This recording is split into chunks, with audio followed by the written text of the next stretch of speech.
Hello, uh, hope you're doing well. Welcome to our today class. This is psychology, and today we are going to discuss on our unit motivation, whereby we have various things that we are going to look at motivation. The first thing, we are going to look at the introduction of motivation. The second thing, we are going to look at the types of motivation, that is intrinsic and extrinsic motivation. Therefore, we are also going to look at a science of motivation. Apart from that one, general science of the motivated person or trainees, theories of motivation, and therefore we are going to look at hierarchy needs as well as importance of the needs gratification theory, and therefore importance that they also challenges of goal setting theory and ways of enhancing motivation among learners. Apart from that one, we're also going to look at enhancing motivation among learners, and I think that's some of the things that we're going to look at this particular topic. So if we start, we can just start by asking ourselves that what is motivation and what does motivation place in a life of a trainee. And we can say that a motivation, as a fact, motivation has its own roots in the Latin word which means movers, which means to move something or to move an object. But at the same time, motivation also has connection with the term motive. And therefore, motive is an energizing, a condition of an organism which serves as direct its behavior towards a goal, or maybe to set its behavior towards achieving a certain goal. Thus, motivation is the internal or external force which makes individual behave the way they do, i.e., in learners of the effort, in terms of the efforts and direction they take. Also, motivation refers to a need or desire that organizes behavior and directs behavior towards a goal and sustains the behavior. So that is what we can talk about the introduction part of motivation, and where we have seen some of the terms. Motive, we can talk about moves, also talk about the driving force that makes something or boosts something, at least to achieve something, or boost a person to achieve something. So what are some of the types of motivation? We have two types of motivation. Number one, we have that is intrinsic motivation, and the other thing, we have extrinsic motivation. And therefore, we are going to look at extrinsic motivation. What is extrinsic motivation, and how does it play in what role does it play to someone's life?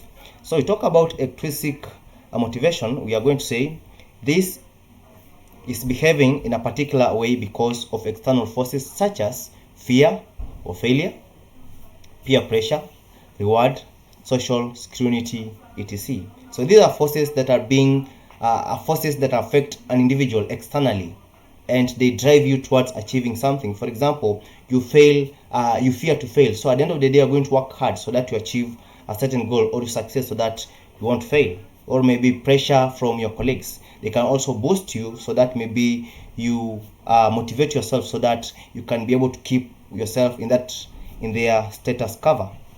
Therefore, also extrinsic motivation has an immediate and powerful effect on the individual. However, extrinsic motivation does not last long. Desirable behavior will most likely reduce or cease when the external factors are no longer forthcoming. Whereby, for example, you are in school, maybe your peer colleagues can help you or can boost you, maybe to have a motivation of learning. But now at the end of the day, if you are not with your colleagues, that particular motive or particular desire won't be there any longer. When it comes to intrinsic motivation, you can say is internal forces or drives cause an individual to behave in a particular way. The energizing condition comes from within a person, individual, and is not imposed from outside. So these are driving force from within. And also example is the inner satisfaction after completion of a task, love for art, love for music, advancement opportunities, or that is just a talent which is being driven from within. And therefore, in certain circumstances or instances, external factors, external forces initially influenced human behavior, but along the way, internal forces take charge and direct our behavior and even sustain our behavior. So that is what you can say about extrinsic and intrinsic, that is motive.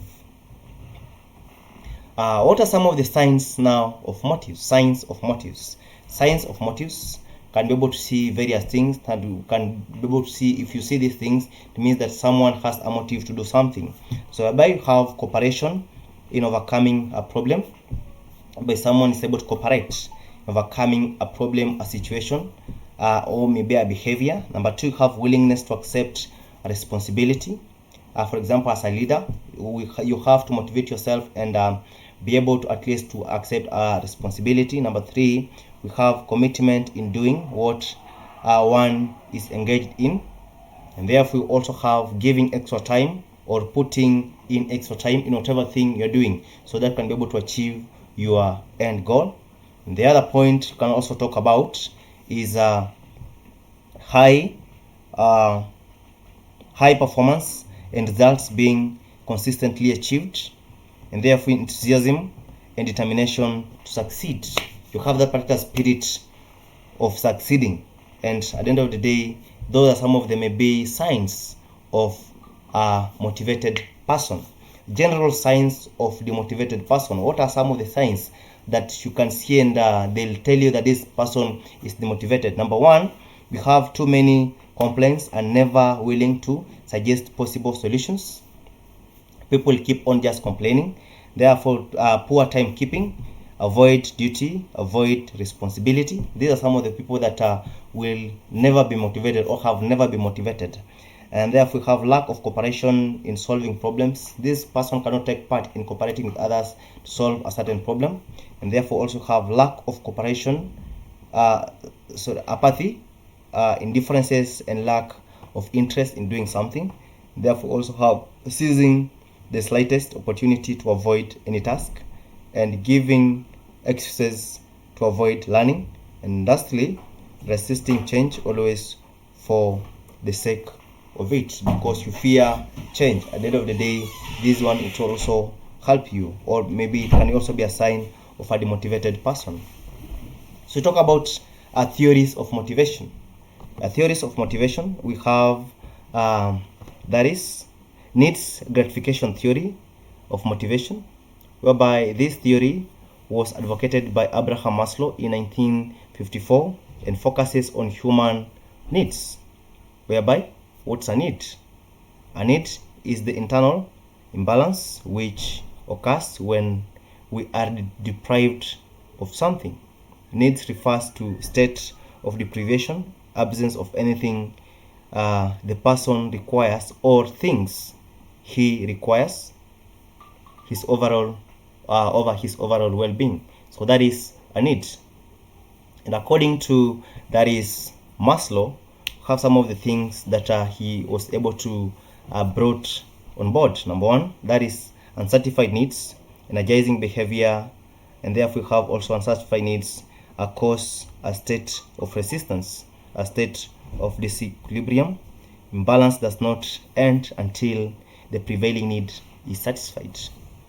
And therefore we are going to see now Abraham hierarchy of needs and how does this work, whereby you have physiological needs. That is physical needs, or maybe basic needs that have to be first of all that is met. Number one, you have, for example, like shelter, food. These are some of the things that have to be met to keep someone moving. The other thing you have, that is social needs. A person has to interact with others freely and associate with others freely. We have security needs. Security needs, a person needs to be safe and secure, so that at the end of the day can be able to socialize. We also have self-esteem needs. Someone ideas, desires has also to be listened to, and etc.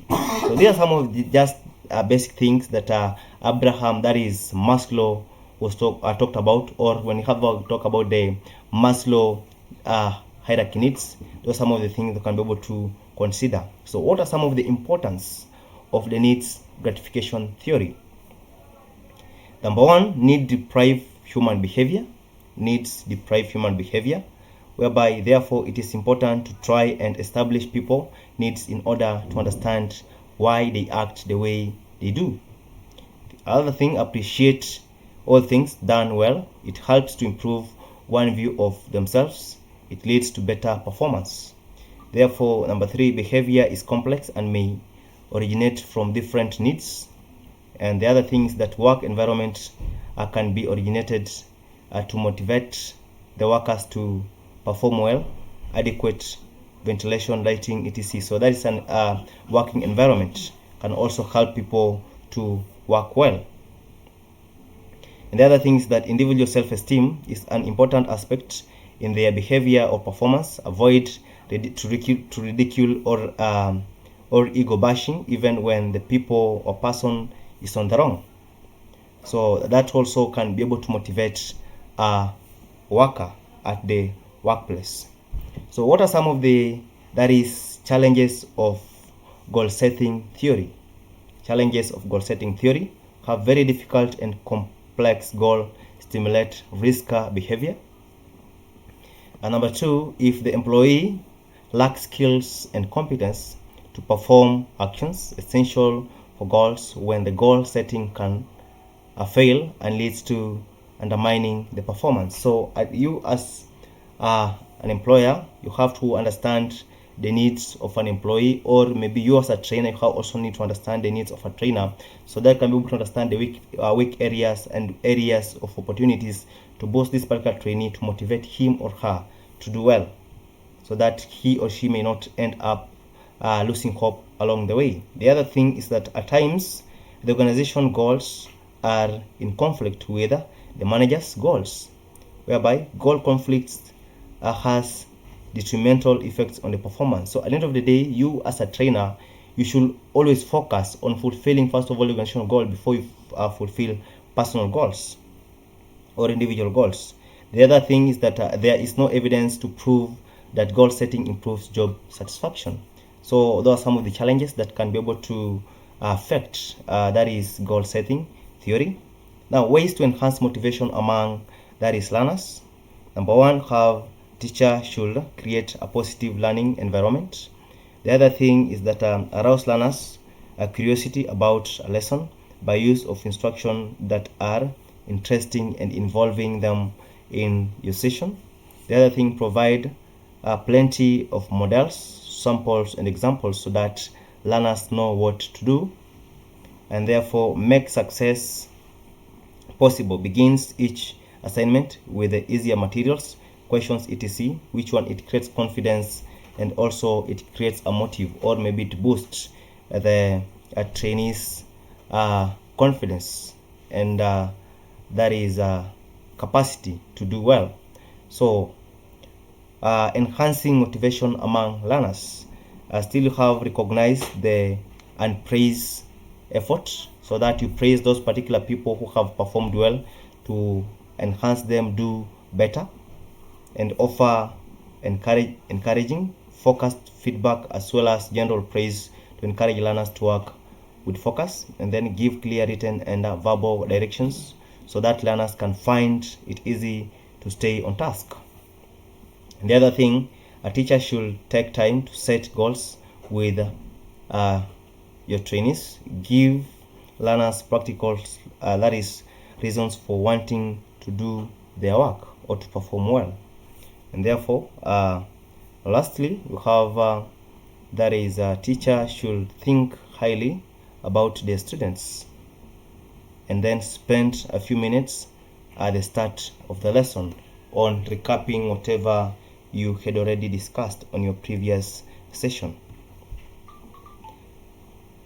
So at the end of the day, we'll be able now to move on whereby that is factors that can be able to contribute motivation, that is about goal channel and guide our action in certain direction.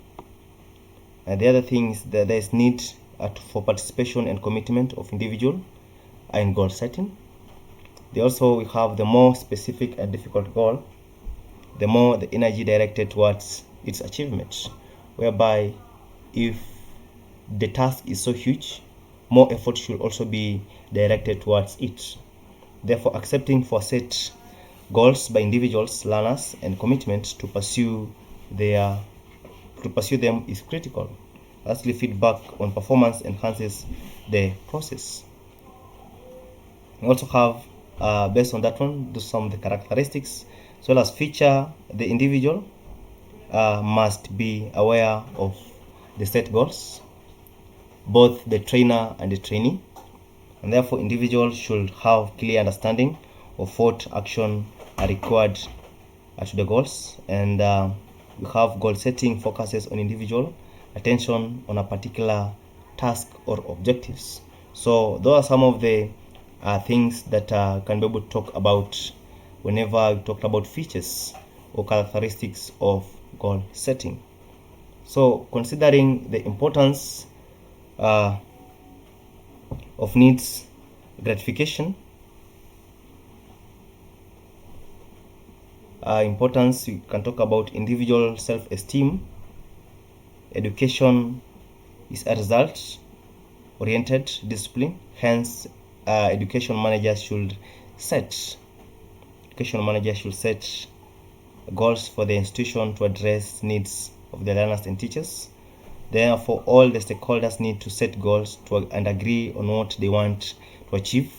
Therefore, feedback on how well or poorly each stakeholders is doing need to be availed.